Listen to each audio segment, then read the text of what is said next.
Hello my friends and welcome. It's Buck Weezer, Buck Small Engine DIY on YouTube. This is the channel where we put the do into do-it-yourself, and it's part 3 of our John Deere D110 fix and flip. So welcome. The first 2 videos, if you haven't seen them, check them out. The first one, we diagnosed it with a blown engine. Second, we did an autopsy on that blown engine and confirmed that it needs to be replaced. It can't be fixed or rebuilt. So here it is. Here's our replacement engine, and this video will be about installing that in the tractor and getting it back up and running. And I went to I found a guy on Facebook Marketplace and went out to his property. It was about a 25-minute drive from here. He had an intake, Briggs intake, single cylinder, comparable to the one that came out of that tractor, and I was going over to buy it, and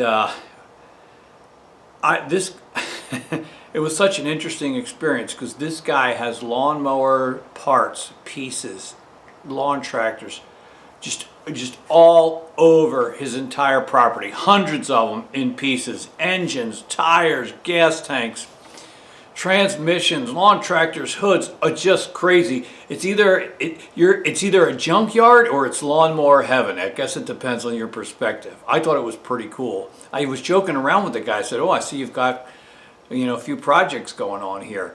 And he took offense. He said, "They're not projects. I sell mowers." Okay. But we had a very good visit, and I expect to interact with this guy more in the future because, yeah, it was lawnmower heaven to me, and he may have some things that I could use going forward. Well, I got this engine here. This was not the one that I went to buy one, but when I saw how much stuff he had, I said, "Do you have any other Briggs Intech single cylinders?" And he showed me this one, and I said, "How much do you want for this one?" And he said $300. So, well, I came to buy a $200 mower. It's pretty much identical to this. Why is this one $300? He said, "Because it's green." So it's just a Briggs & Stratton engine, but if it's got green and a sticker that says John Deere, he wants more money. I said, "Well, I only brought $200. I'll give you $200 for this one if you'll take it." And he stood there a long time thinking. Long time. And then he finally said, "Okay, fine." He accepted my $200. So I got $300 into this project now. I'm going to hopefully get it up and running and then be able to resell it, hopefully for twice that. Maybe more. We'll see how it goes. So our job today is to get this installed in the tractor. I think it should be easy because it probably came out of a John Deere very similar to the one we got. I expect the wiring harness to be identical. I expect it to go in very, very easily, and hopefully we'll get it up and running. Not sure if the carburetor is going to be any good. Both this one and the old ruined engine have the Nicky. I don't really like that one. If I can't get them to run well, might replace it with an aftermarket Walbro style. Anyway, enough rambling. Let's get this installed in the tractor. So I'm in the middle of draining the old oil out of it while enjoying a nice cup of coffee. I still have the ruined engine here in pieces all over the table. I'm not convinced this starter is going to be good. I say that because I was trying to turn. It seemed kind of locked up or hard to turn. And I may end up using the starter off of the other one. Nothing wrong with that. We'll use the best parts from either one, right?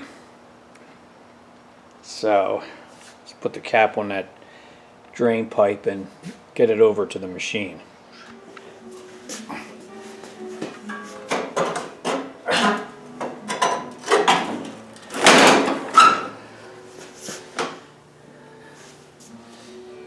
That's that.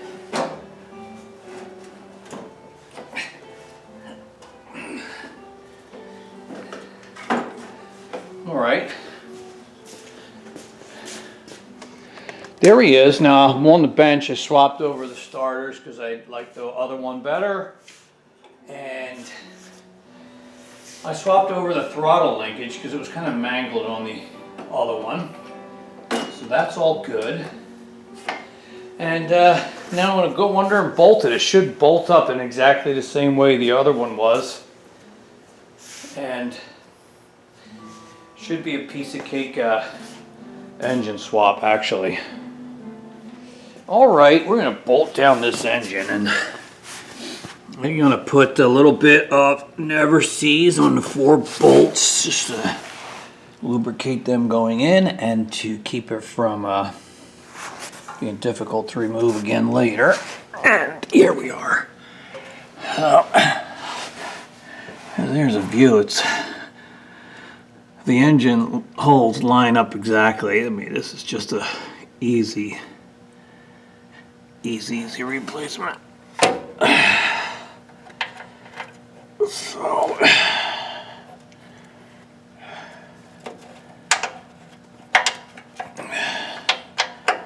should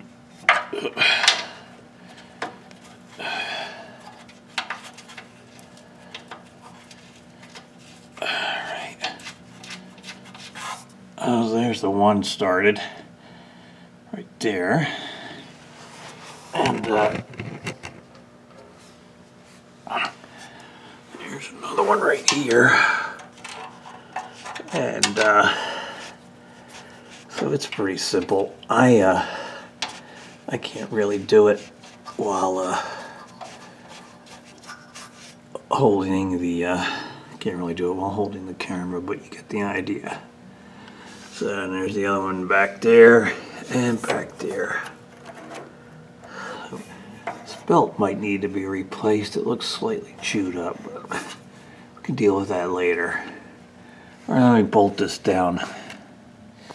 All right, now we're gonna bolt up the crank pulley, a PTO here, and I'm going to put a little anti-seize lubricant on the threads of the bolt. And I'm also going to paint some on the inside of the pulley. Or I could just paint it on the outside of the crankshaft, either way. And that will make sure it comes down easier next time we need to do that. And again, can't really do that while holding the camera, so you just have to take my word for it that that's what I'm doing, and I'll see you when that's done. Alright, so over on this side of the engine, we just have to make a couple of electrical connections, and this is the exact same setup as the other engine since these both came off of John Deere, so it is literally just a plug and play.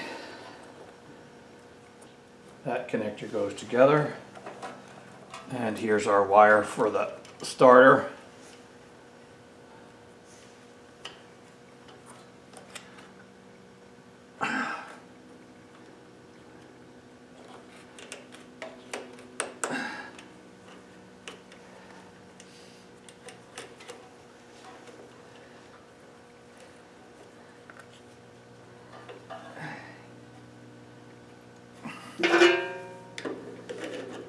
Try to immobilize that inner nut with a pair of needle nose pliers.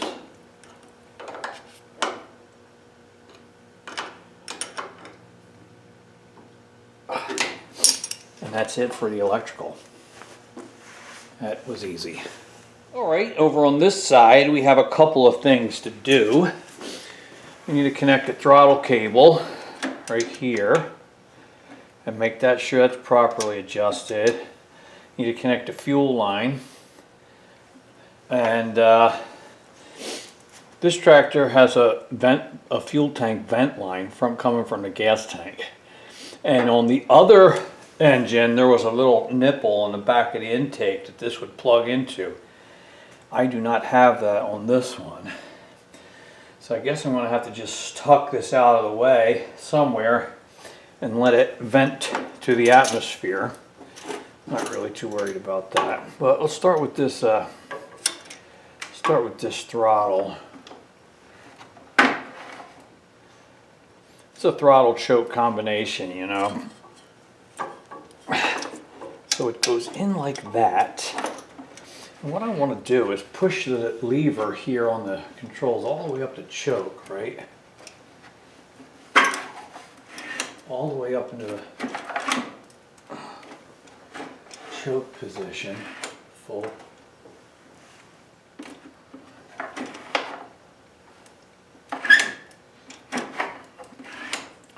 If I move this back, see, that's fully choked. So if the choke lever's all the way up and then I tighten it right there,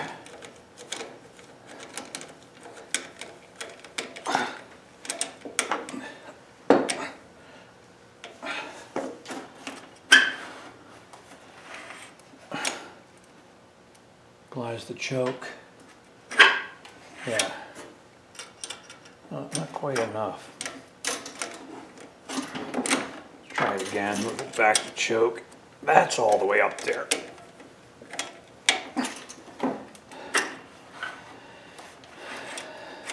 There we go. So this is the throttle. When you move it up, the lever up higher, it pushes it on this linkage here to activate the choke. And you pull it down as soon as it starts. Just like that. So I think that's good. Can adjust this if we need to, but for now that's good. That's good to go.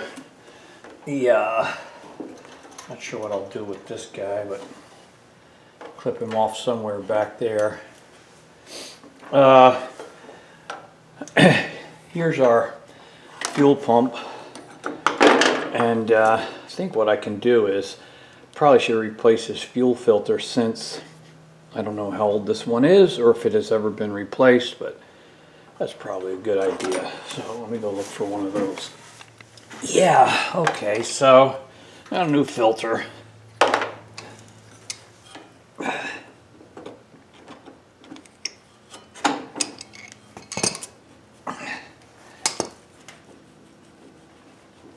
Oh boy.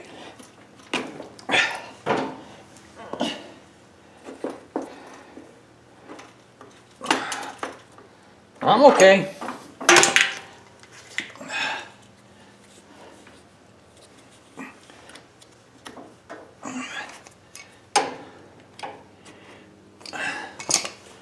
Just like that. And then he plugs into the pump here. And we slide the clamp. And that's good. That's ready to go.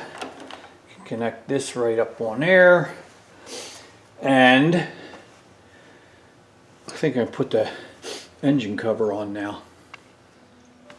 Well, I think it's just about time to add some oil to this engine, and that'll be time to see if it wants to run for us.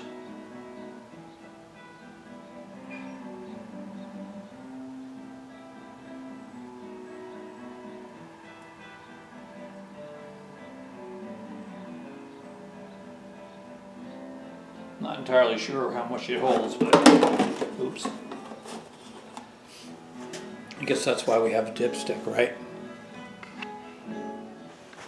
Since the carburetor is bone dry, there's no fuel in the bowl of the carburetor at this point, I'm going to disconnect the line from the pump and just add some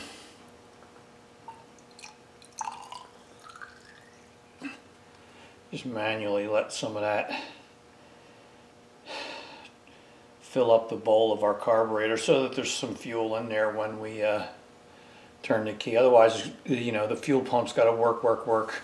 This is also empty still. So I'd rather just put a little bit of fuel into the bowl of the carburetor so that's something to work with from the get-go.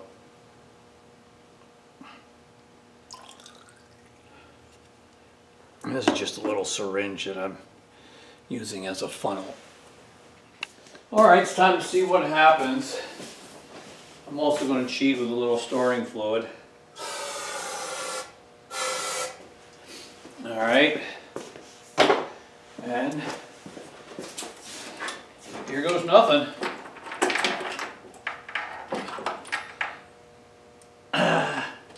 Zip, I can hear the solenoid clicking. But I don't see my starter doing anything, so we'll better look into that. I should check the battery voltage.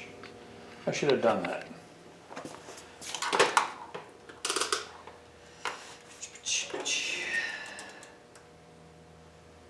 12.5, 12.6 volts. Well, that's fully charged.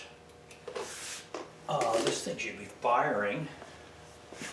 Thing should be cranking. Its starter should be working. I'm not sure why it's not.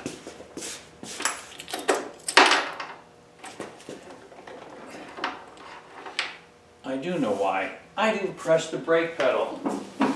Big dummy. Safety. What a moron. Let's try again.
All right. Well, it's been running for about 10 minutes, and I'm very happy about this. Gave us a little puff of smoke at startup, but it's not smoking now. I'm really pleased. The engine sounds good. I might need to adjust the valves only because I hear I'm making a little bit of noise in there. I'm surprised that I did not have to remove, clean, and reinstall the carburetor. All we did was add fuel and started it right up. I took it for a little drive, so it runs and drives. So that's pretty good. I like that. I had pressure washed this thing, and at the time I forgot to pressure wash the hood. So I guess I'm still going to have to clean the hood. So I got some more work to do, but today's video about doing the engine swap, that's how it is, as easy as can be, and this was made for this. This engine was made for this machine. It's just absolutely perfect. So I'm pretty excited about that, and this lawnmower lives again, and it's still in good shape with low hours, about 212 hours. So pretty exciting. Thanks for joining me for this project. I hope that it was of interest and help to you. Your comments and questions are always appreciated in the discussion below, so feel free to chat with me that way. Like, subscribe, and do all that good stuff that makes YouTube think I'm special, and I appreciate that so very much. Have a great day, everyone, and I'll see you in our next video. Remember, only you can put the do into do-it-yourself. Bye.